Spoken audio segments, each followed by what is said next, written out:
இந்த உலகம் முழுவதும் அமைதியாலும் ஒளியாலும் நிறைந்த ஒரு சிறப்பு இரவு வருகிறது. மக்கள் எல்லோரும் மகிழ்ச்சியுடன் ஒன்றாக கூடும். அந்த நாள்தான் கிறிஸ்மஸ். வானத்தில் நட்சத்திரங்கள் பிரகாசிக்க, வீடுகளில் விளக்குகள் ஒளிர, மனங்களில் அன்பு பிறக்கும் ஒரு நாள்.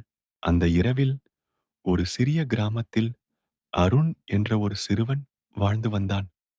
அவனது வீடு பெரியது இல்லை. கிறிஸ்மஸ் மரமும் இல்லை. புது உடையும் இல்லை. ஆனால் அவன் மனதில் ஒரு அழகான கனவு இருந்தது. ஜன்னல் அருகே நின்று அவன் வெளியில் அலங்கரிக்கப்பட்ட வீடுகளை பார்த்தான். மக்கள் சிரித்துக் கொண்டிருந்தார்கள்.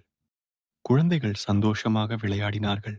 அருண் மெதுவாக வானத்தை பார்த்து ஒரு நட்சத்திரத்திடம் இப்படி சொன்னான்.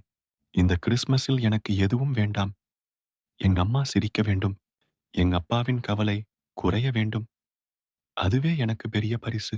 அந்த சிறுவனுக்கு ஒரு விஷயம் புரிந்தது. கிறிஸ்மஸ் என்பது பணம் அல்ல. பெரிய பரிசுகள் அல்ல. அன்பை பகிர்வதே உண்மையான கிறிஸ்மஸ். அடுத்த நாள் அருணண்டை வீட்டில் இருக்கும் வயதான தாத்தாவுக்கு உதவினான். சில குழந்தைகளுக்கு தன் சிறிய இனிப்பை பகிர்ந்தான்.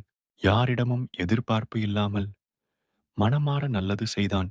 இரவு வந்தது. கிறிஸ்மஸ் இரவு.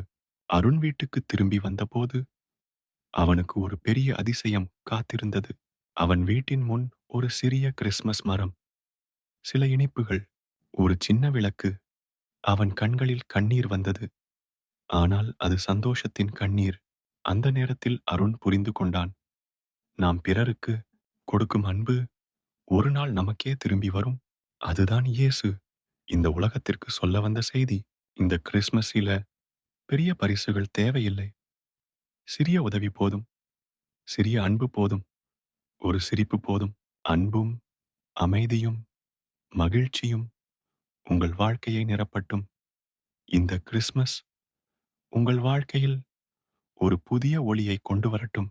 Merry Christmas to all. God bless you.